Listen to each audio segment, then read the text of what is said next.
e pastor Celso são especialistas em família e são os nossos convidados e a não conhece. É verdade. Vocês já são da família, vocês já são da nossa comunidade, né? Nós com vocês. Amém. Então, a nossa comunidade, mais uma vez, virtualmente tem essa alegria, né? E o Celso Cunha é pastor, compositor, cantor, psicanalista e, como ele fala, um eterno adorador. Deus né? é bom. É isso aí. Deus é maravilhoso.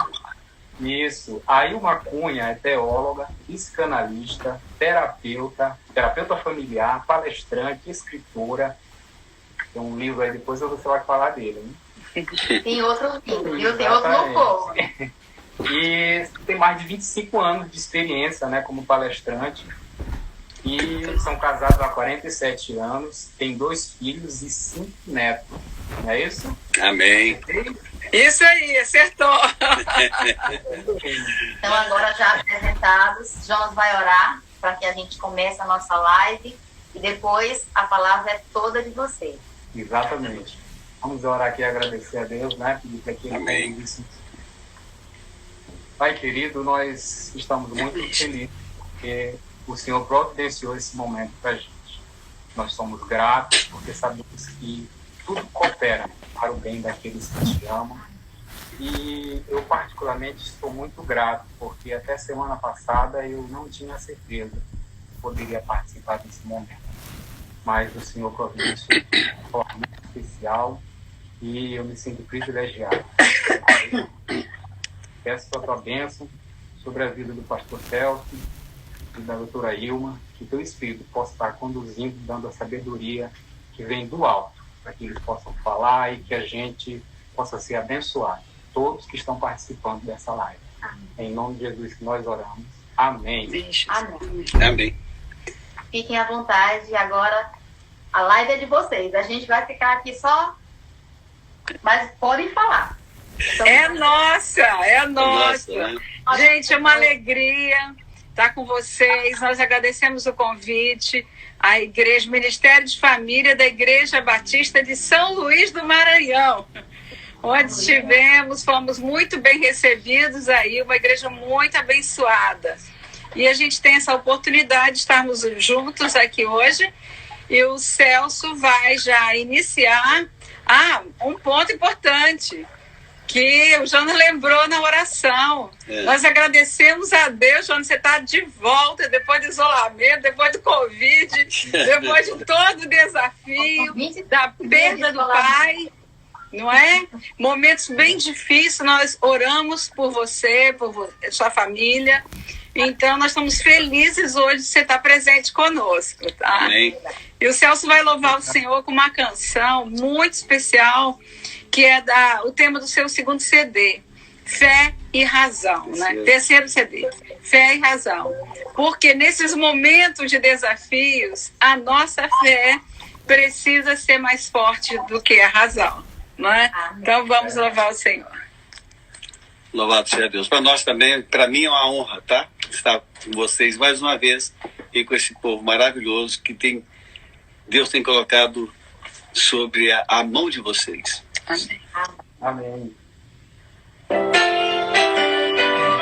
Amém, Jesus.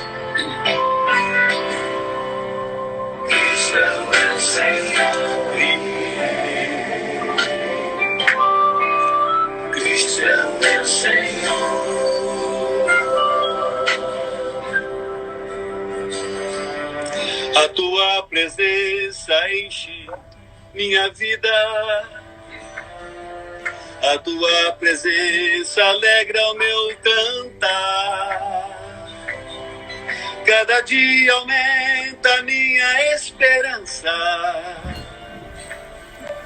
Me sustenta e dá mais forças para lutar. A tua presença enche minha vida. A tua presença alegra o meu cantar. Cada dia aumenta minha esperança. me sustenta e dá mais forças pra lutar. Só uma palavra tua já me faz feliz. Ter o coração alegre é que eu sempre quis. No meu caminho ao novo brilho, nova visão. Minha fé é bem mais forte que a razão. Só uma palavra tua já me faz feliz. Ter o coração alegre é que eu sempre quis. No meu caminho ao novo brilho, nova visão. Minha fé é bem mais forte que a razão. Seu Deus, que nós servimos, muitas vezes na nossa oração Ele nos dá uma só palavra e nós recebemos resposta. Às vezes temos que esperar também. Assim como o servo centurião foi curado através de uma palavra de Jesus, nós podemos também ser curados.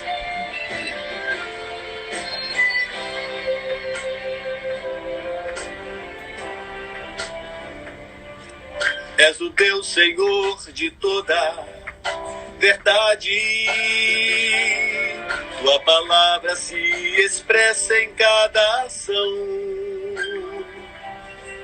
O teu nome será sempre exaltado. É Senhor e dono do meu coração. Só uma palavra tua já me faz feliz. Ter o coração alegre é que eu sempre quis. No meu caminho ao novo brilho, nova visão. Minha fé é bem mais forte que a razão. Só uma palavra tua já me faz feliz.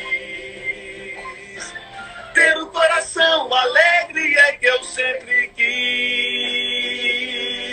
No meu caminho ao novo brilho, nova visão.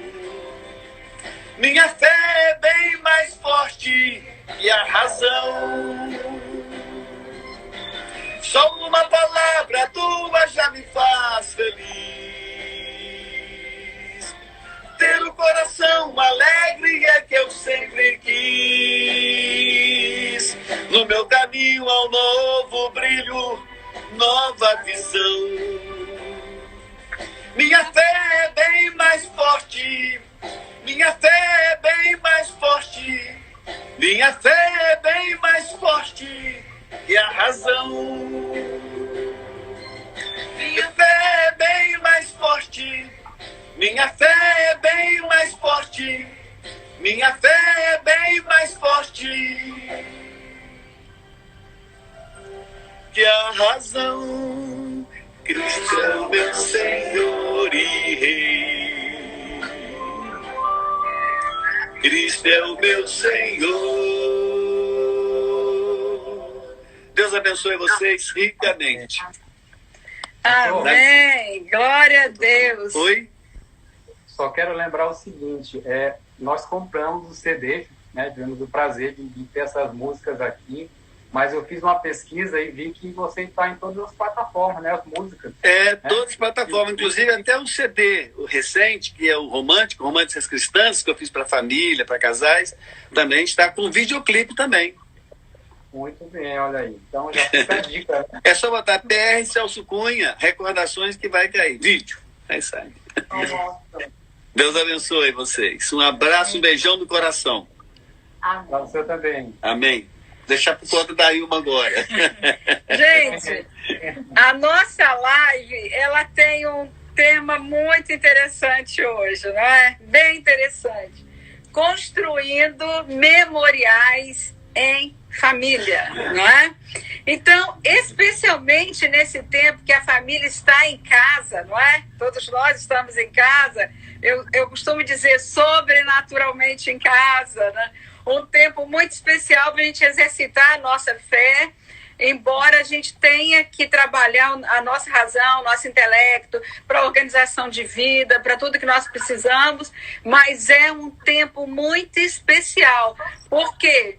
Porque é desafiador, porque não sabemos o que vem por aí, então há expectativas, né, que todos nós estamos tendo nesse momento, e aí pensar que nós precisamos de fé. Sem fé, a gente não consegue conter a ansiedade, a inquietação, tudo isso que está vindo na vida de tantas pessoas, acho que de todos nós nesse momento. Mas eu gostaria muito que os participantes que estão aqui conosco, né, eles escrevessem aí seus memoriais, suas memórias positivas, aquelas mais marcantes que você teve na sua história. Gostaria até de fazer uma live participativa. Vocês vão escrever, eu vou ler, e lá também a Nilde e o Jonas vão estar lendo, vão nos ajudando. Qualquer coisa pode interromper e falar. Mas eu acho bem interessante vocês falarem um pouco também aí por escrito dos memoriais de vocês, né? Nossos filhos também estão por aí, já vi, entraram aí. E podem também participar. E aí a gente começou com a música, não é? Porque a música tem um papel muito importante nos memoriais. Quantas vezes você ouve uma música e ela te leva lá naquela memória, geralmente uma memória afetiva que marcou sua música, que marcou sua vida. Quantos de nós temos? Não é? Eu lembro dessa música quando eu comecei a namorar. Quem não tem uma música marcante, não é? A música que marcou na sua história. Eu tenho, né? Você... Já tem muita. Porque a música, gente, é um memorial, marca, né? Porque traz memórias, momentos especiais de alegria, mas também momentos de tristeza. Por exemplo, Celso tem uma música gravada no CD Celebrando a Vida, que é o Sou Feliz com Jesus.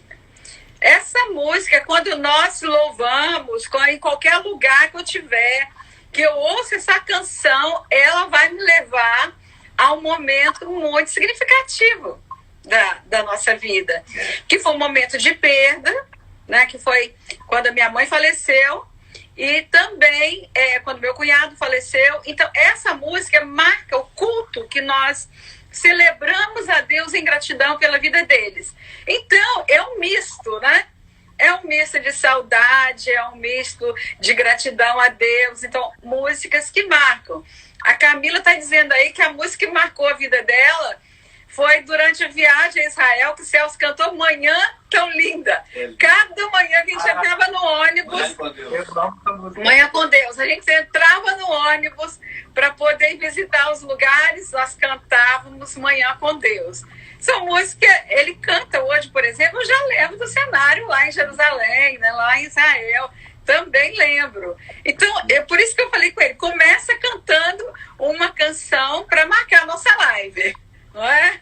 Então, isso é muito legal, gente. Há muitos textos bíblicos significativos sobre rituais familiares e memoriais na Bíblia. Por quê? Porque memoriais têm a ver com rituais também.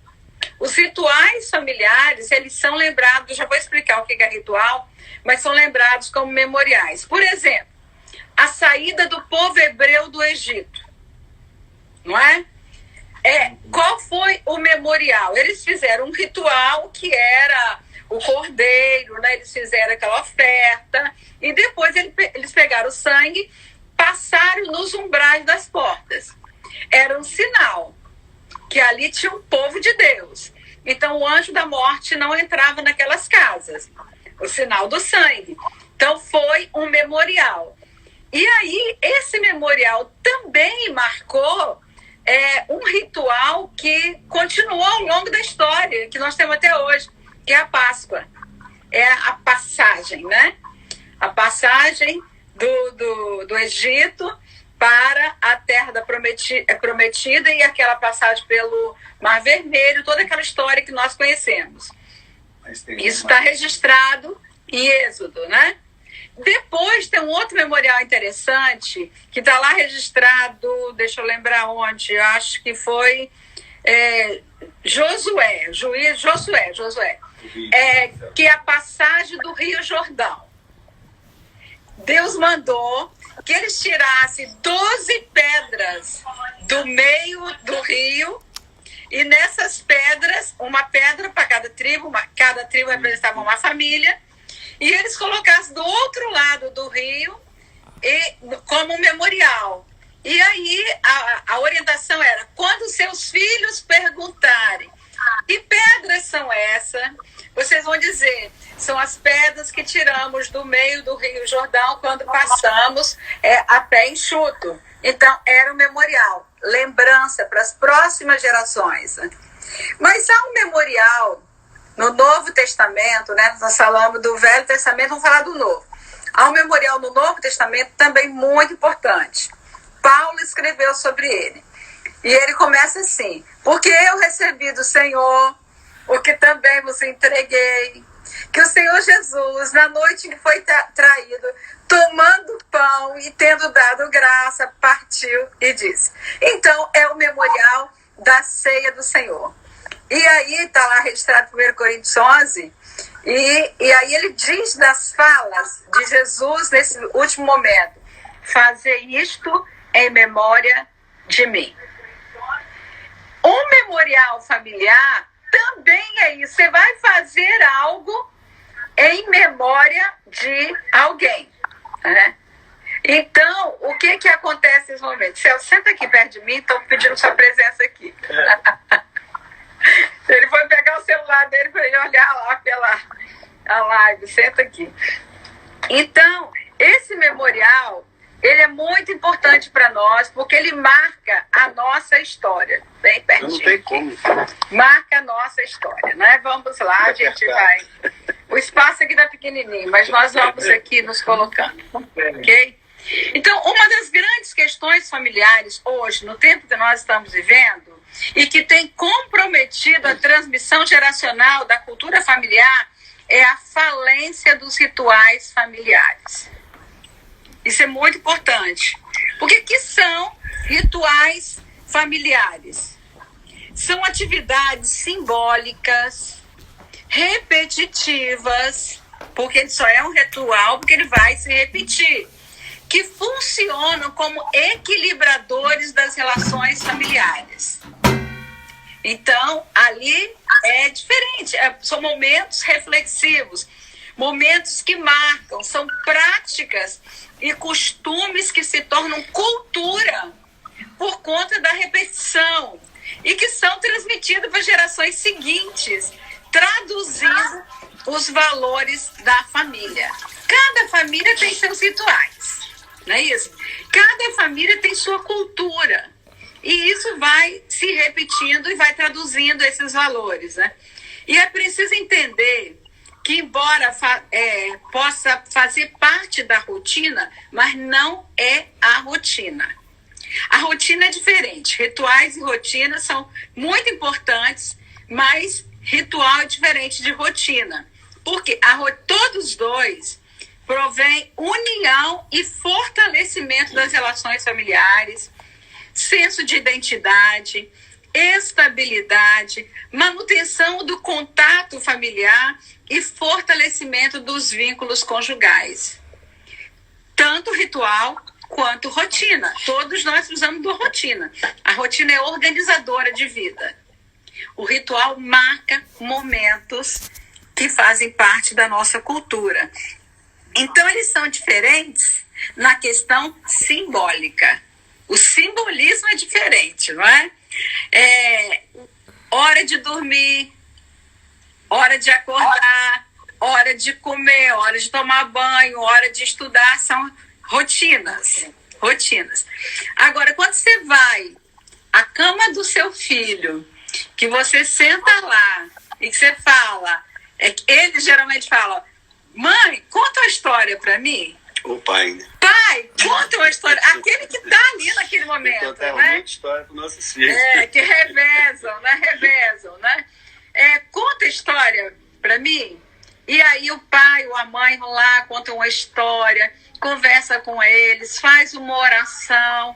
Aí isso já é um ritual, não é? Entenderam a diferença entre ritual e rotina? Por quê? Porque ganha significado. Oi? Eu tive a oportunidade de ouvir histórias da minha avó.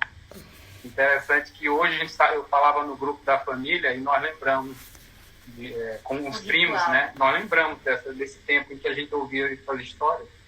Isso realmente a gente vem à memória e lembra o quanto é importante, né? Marca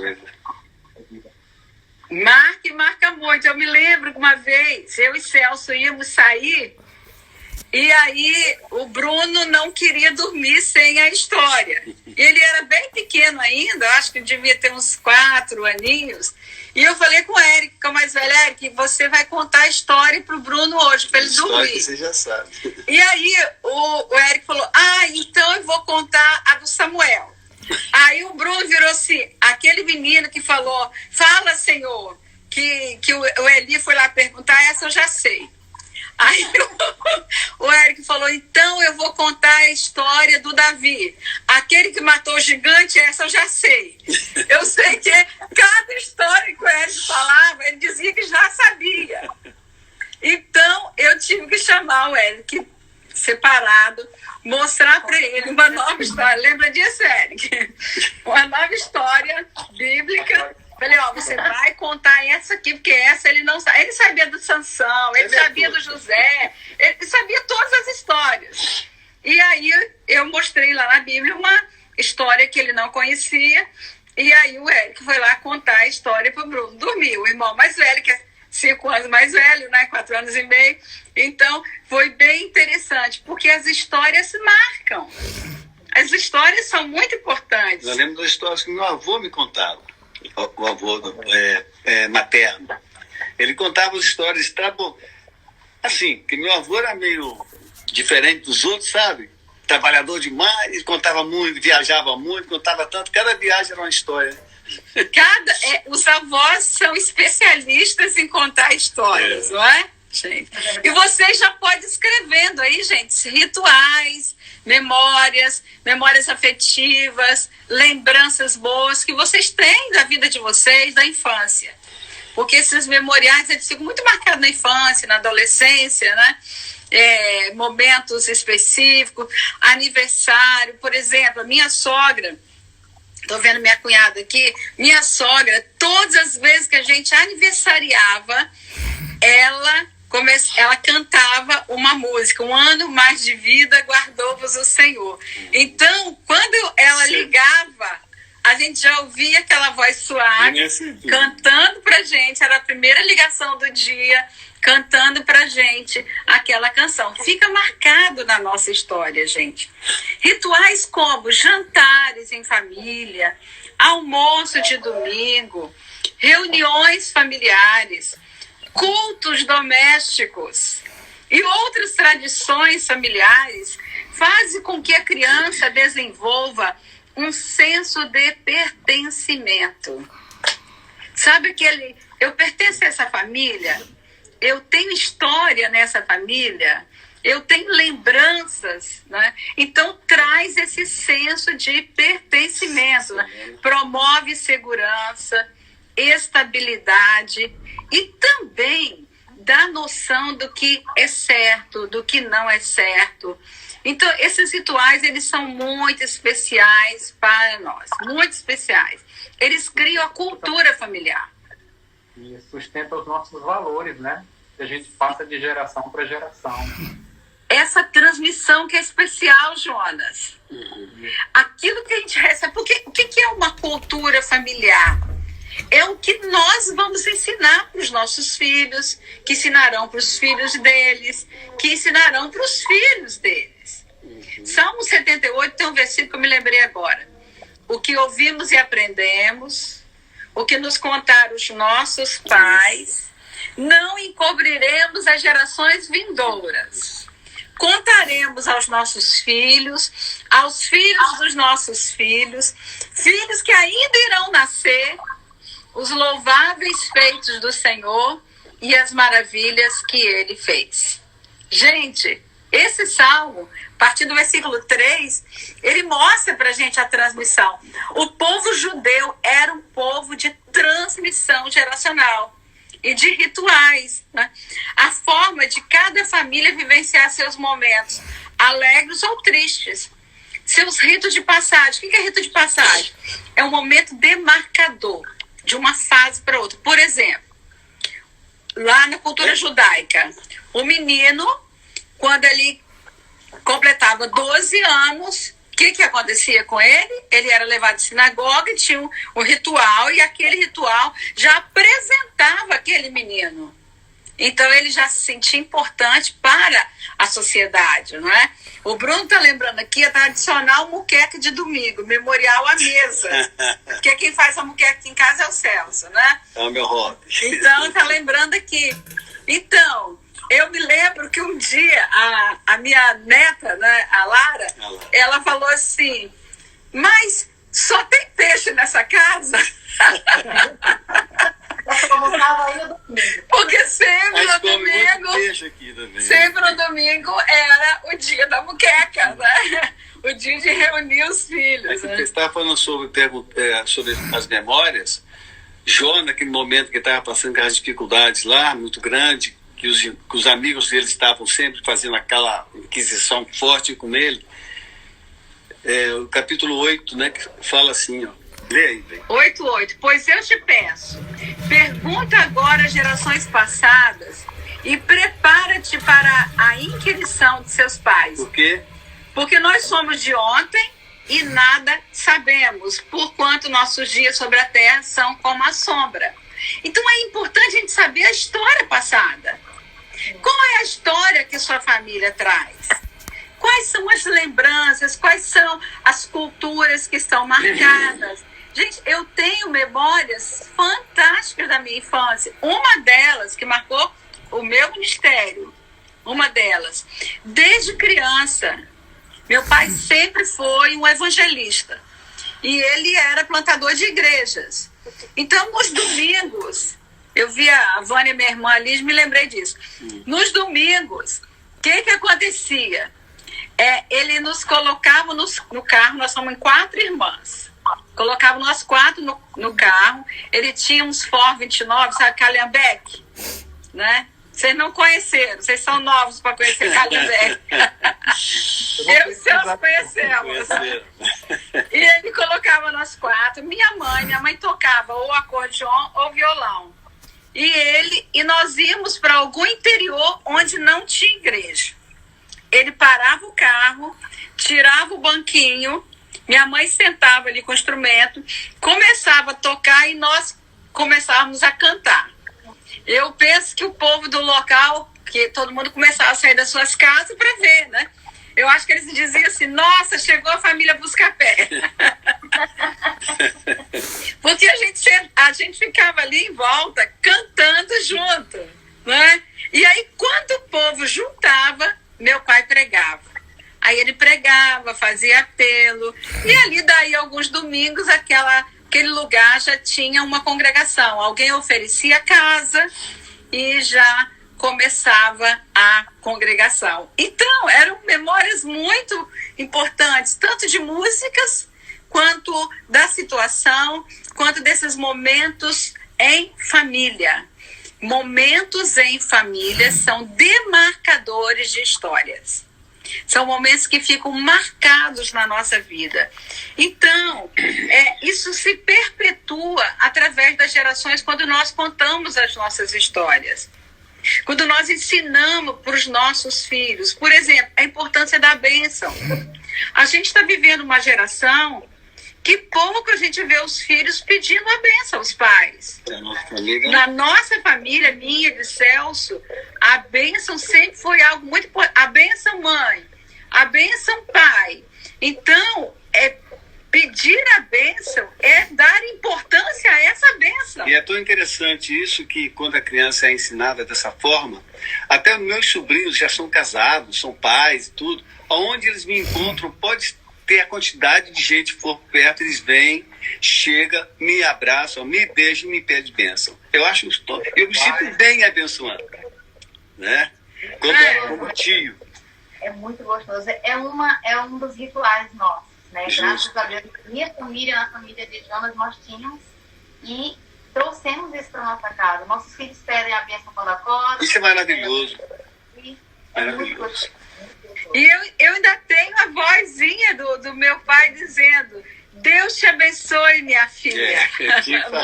O Deus te abençoe, minha filha, fica marcado. A gente se sente uma pessoa abençoada, não é? Onde a gente vai?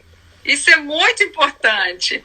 A minha avó dizia assim, ó, Deus te crie para o bem. Ainda ministrava uma... Específica. Muito bom, gente. Então, cada família construía seus momentos juntos, dava importância a eles como cultura familiar, como nós já citamos, celebração de aniversários.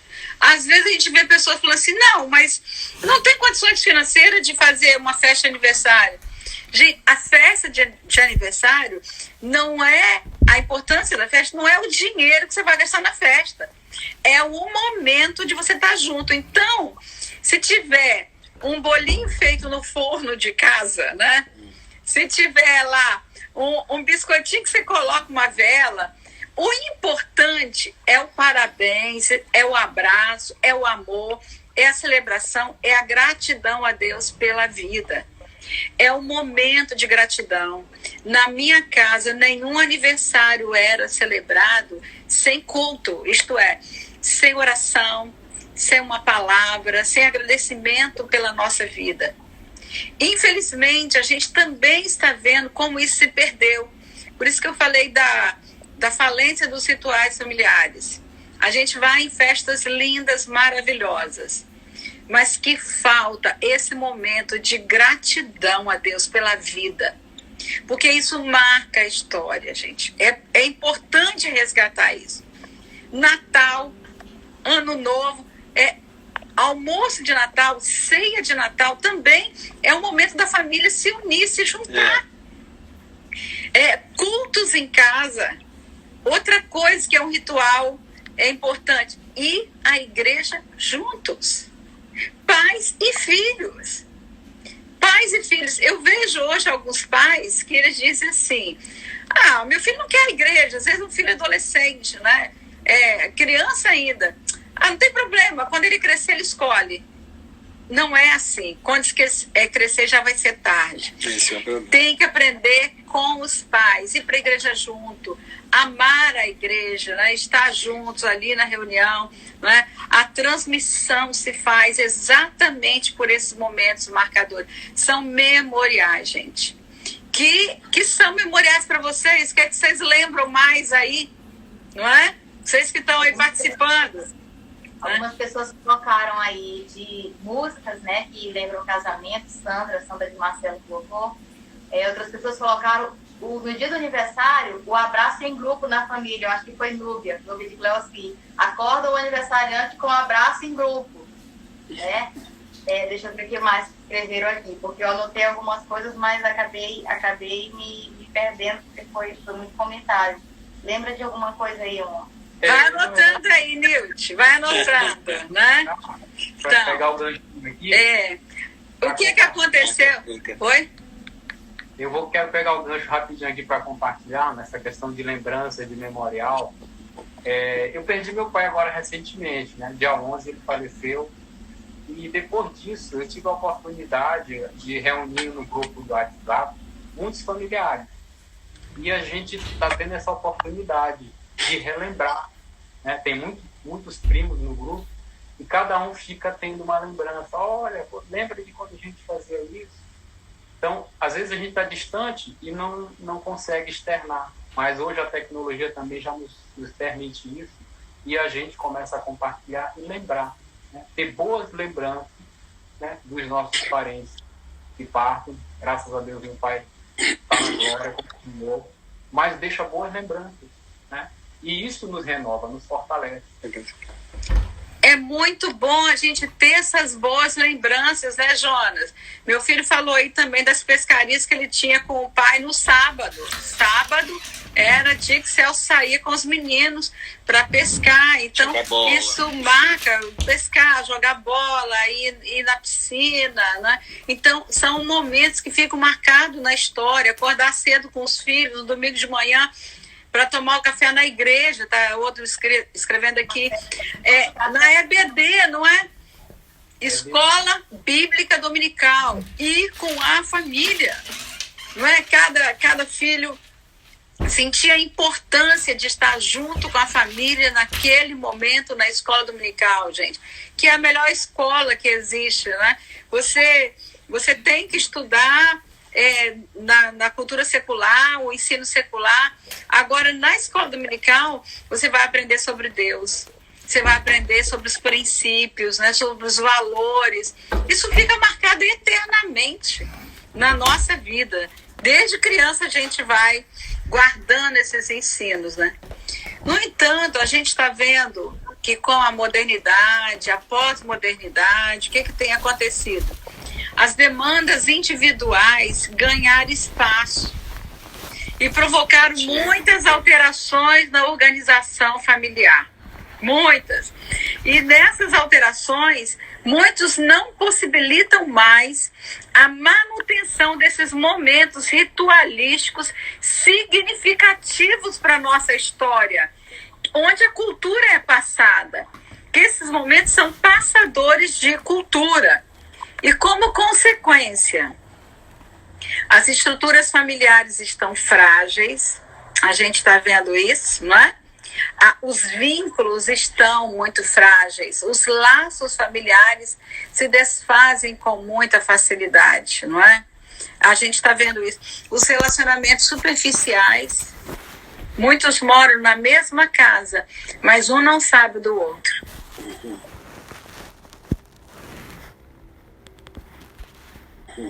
Está cada um na sua ilha, não é? Na sua ilha tecnológica.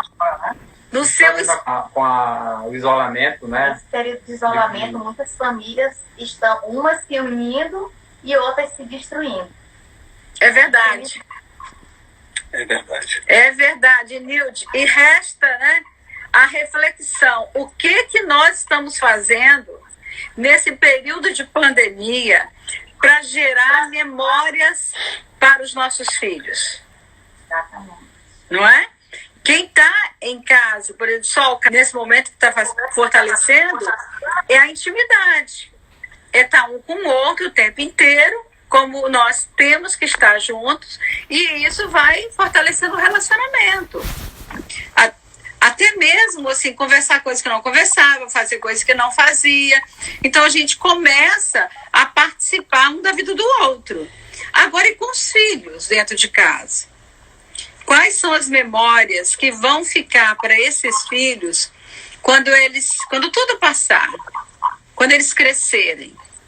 Eles vão lembrar de momentos bons, de momentos de unidade, vão lembrar de momentos que a família sentou junto para conversar, para ver alguma coisa, para brincar, para jogar um joguinho lá de interesse de todos. Ou eles vão lembrar do momento terrível, onde viram muitas brigas, onde cada um se isolou para passar o dia, né, só na tecnologia, na internet, nas redes sociais, e a família não teve tempo para se unir. O que vai sobrar desse tempo? Né? Com as estruturas do jeito que elas estão hoje. Relacionamentos superficiais. Sabe o que acontece? O que sobra muitas vezes? Adoecimento. Adoecimento emocional, porque cada vez mais vai gerando desamparo, solidão. E tudo isso, nesse isolamento, o isolamento físico, né, da sociedade, da escola, isso é uma circunstância. E agora, e o isolamento dos relacionamentos? Na alma, onde as pessoas se sentem desamparadas. Mas também pode produzir o adoecimento físico, né, independente do Covid. As questões físicas. E também o adoecimento mental. mental. Alguém está dizendo que fazemos devocionais no café da manhã durante a pandemia. Uma memória, Nubia Oliveira, uma memória afetiva muito especial. Muito bem, Núbia. Devocional no café da manhã. Tomar café da manhã juntos, fazer o devocional. Isso é uma memória que vai marcar. Memoriais são muito importantes, não é? A gente vai lembrar de alguns memoriais na Bíblia. A gente vai lembrar de pessoas que demarcaram lugares. Por exemplo, Jacó, também Samuel. Até aqui nos ajudou o Senhor. É um memorial. Ficou, né? Não é? Fica uma marca. Fica uma marca. Quais as marcas que nós estamos, né, construindo nesse tempo para os nossos filhos, né? E alguém está dizendo aqui, depois da janta, deve ser meu pai, colocava numa... Como é que chama aquele negócio? Botou a graviola, mas não é graviola, não. Aquele LP com a radiola. Com a narrativa das histórias. Graviola é fruta, é uma delícia. É isso aí, né? É isso aí, a radiola, né? Era momentos, né? Momentos do louvor, momento da família cantar junto. A nossa família, quando se reúne, ela gosta muito de cantar, porque todo mundo canta. Canta, né? E toca. Então, sempre são momentos ritualísticos, momentos que marcam nossa história, né? A gente se junta, nós vamos louvar. Todo mundo toca, todo mundo canta, aí a gente junta aquela turma, faz um coral, né? E nós começamos a louvar o Senhor. É maravilhoso, é muito bom estar junto, gente. Isso traz saúde para a família. Oi. Eu fico me segurando para não interromper, para não... Não, pode interromper, por favor. Mas eu queria fazer uma pergunta. E como a gente trabalha essa questão de construção de memoriais quando as lembranças que nós temos não são muito boas? São mais traumáticas, né? Como é que a gente consegue trabalhar isso?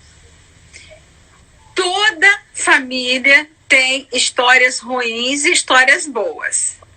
Umas mais, outras menos, não é?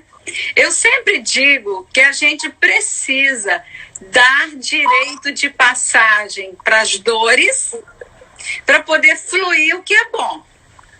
Quando tem muitas dores guardadas, quando tem muitas lembranças ruins guardadas, né? O que acontece? Estão dizendo que está baixo o som do Jonas. Vocês ouviram o que ele perguntou, gente? Vocês ouviram?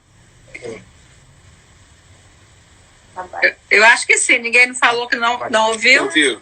Então, ok. Então, o que acontece quando há memórias ruins? Memórias ruins. A gente precisa lidar com as memórias ruins para ela sair. Por quê? Quando tem muita memória ruim, quando você fala assim, me fala uma coisa da sua família quando você era criança. O que acontece que as pessoas falam? Do ruim. Do ruim. Não é verdade? Aí o que precisa? Deixar o ruim fluir para poder trabalhar com as dores da alma, para poder liberar perdão, para poder ganhar leveza na alma, viu, Jonas? Leveza. Porque nessa história toda tem coisas boas que estão retidas por conta das lembranças ruins. Faz parte do nosso aprendizado também. A experiência resolvida, né? E aí a gente não dá espaço para aquilo que tem de bom. É verdade. É verdade. Eu me lembro aí da mulher das dracmas, né? Que ela perdeu uma dracma. O que ela precisou fazer? Ela precisou limpar a casa. A gente precisa limpar a alma. A gente precisa tirar os entulhos da alma. É verdade. As lembranças ruins.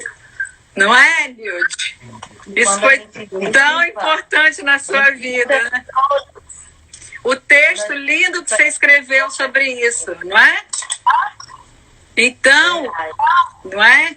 Quer falar mais sobre isso, Nilde?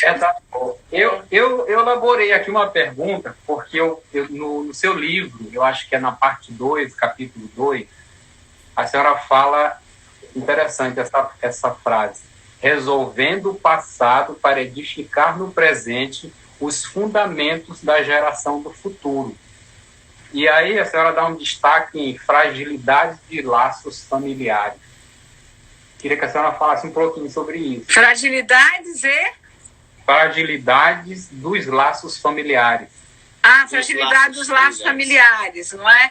O que acontece? O que são laços familiares frágeis? Quando o casal, a conjugalidade, as funções materna e paterna não estão alicerçados. O que acontece? No primeiro problema, a primeira ameaça que vem é separação. Começa a brigar, tem sempre uma carta na manga, e isso eu tenho falado com muitos casais, não tenha cartas na manga. No casamento, não tem.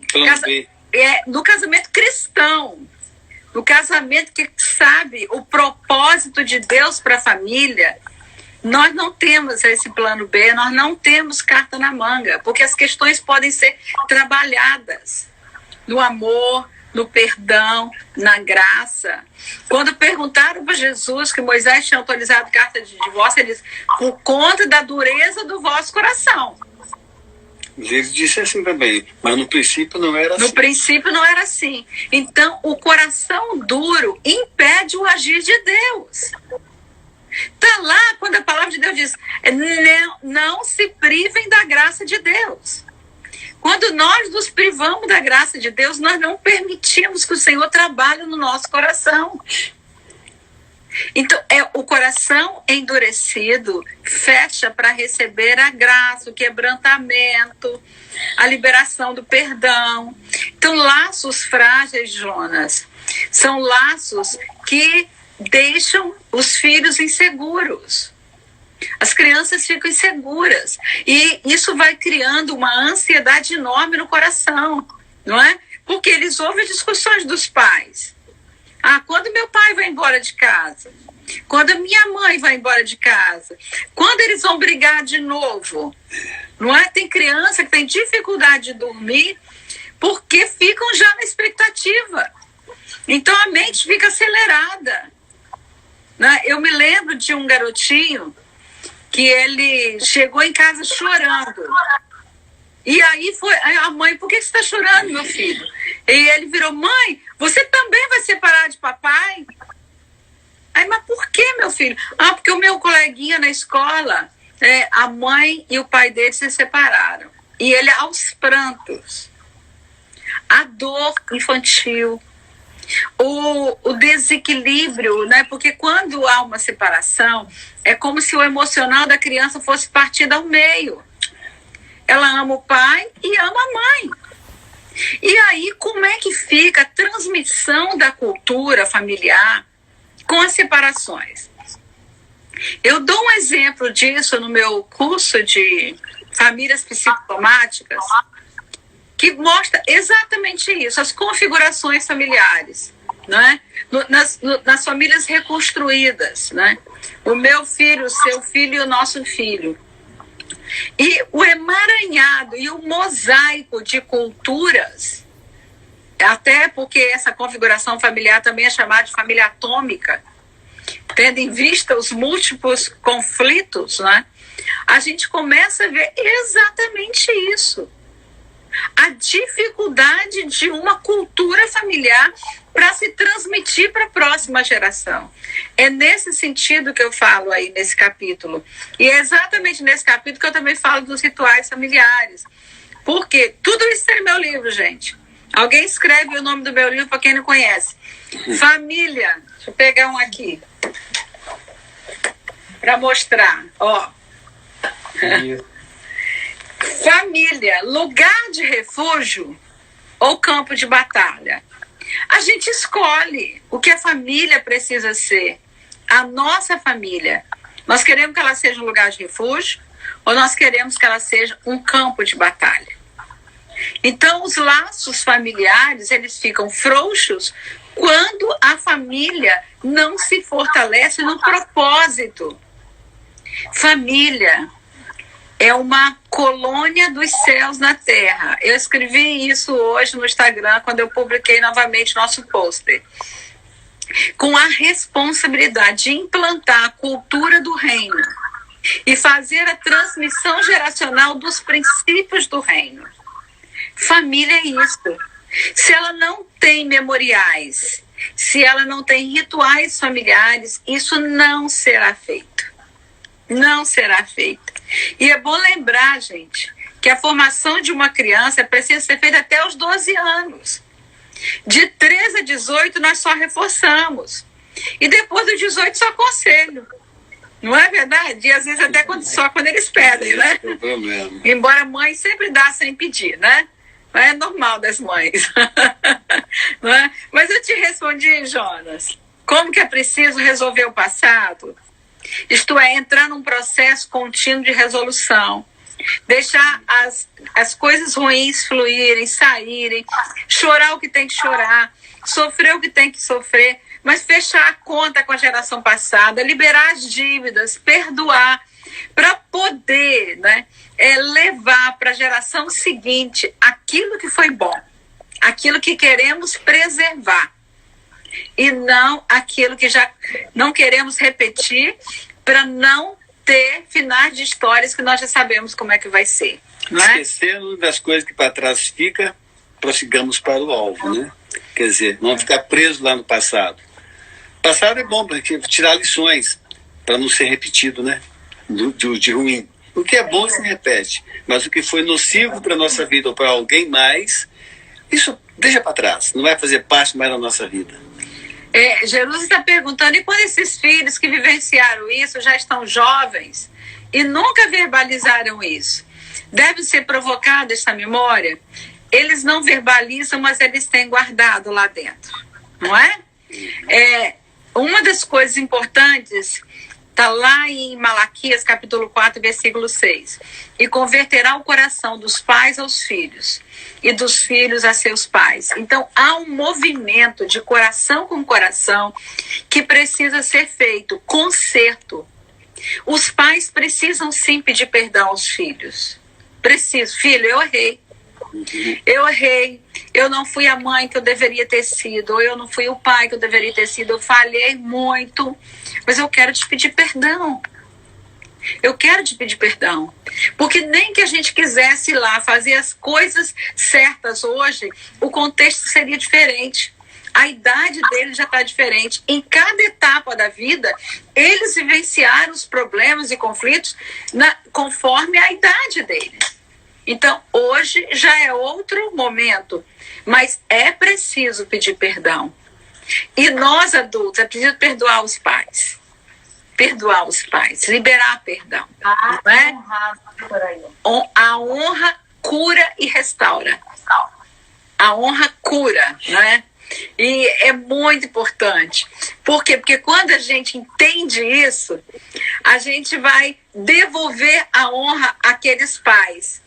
Devolver a honra é uma atitude de reconhecimento e gratidão. Pai, mãe, me perdoe, porque como filho eu errei tantas vezes, eu te desonrei, eu desobedeci, eu quebrei princípios. Mas eu te peço perdão, porque eu quero, né? Eu quero ser bem-sucedido, eu quero fundar a minha família, eu quero que a minha família, né, caminhe com a bênção do Senhor. Bem, gente, nós só temos 3 minutos para terminar. A gente está com o tempo bem curtinho e eu quero que a senhora... Eu acho que a gente vai ter que criar a parte 2. Olá, doutora Ilma, faça aí suas considerações, porque nós não podemos perder tempo. Bem, gente, eu quero dar um incentivo para você aproveitar essa quarentena para fazer esse movimento de reconciliação em família. Esse movimento de liberação de perdão, de conserto, de abraço, de dizer o que você gostaria de dizer do seu coração. Não deixe, mesmo que você faça pela internet, tá? Vem aqui, vai pro WhatsApp, dá para ficar 4, acho que agora até mais, né? Oi? Até 8. Até 8, junta lá a família, conversa, pede perdão, né? Sorria, abraça virtualmente, ore uns pelos outros, mas reconcilie, não deixe passado mal resolvido, é passado que se repete. E repete às vezes na vida dos filhos. Então é tempo de conserto. Deus está nos dando esse tempo em família para a gente consertar. Libera perdão para mãe, papai, para irmão, libere perdão, mas reconcilie. Ainda há tempo de falar da importância da bênção para os seus filhos, fazer um devocional, um culto doméstico, um momento de oração, um momento de Bíblia, dá para cada um responsabilidade, amanhã você que vai pregar, é você, não importa criança, mas fala aquilo que você sabe falar. Deixa a criança pregar, deixa a criança também se manifestar. Tenha um momento de brincadeira juntos. Comemore os aniversários até virtualmente, mas comemore. Comemore vitórias conquistadas. E um último ponto.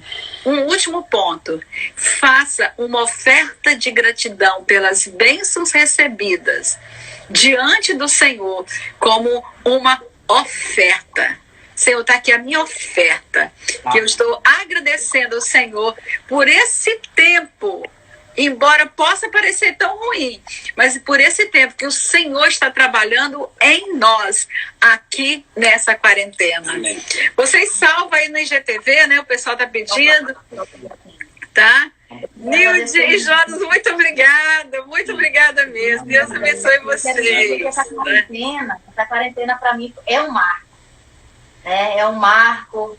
Eu aprendi muita coisa. Eu tô com medo de ficar com saudade quando ela acabar, porque o negócio tá tão bom aqui.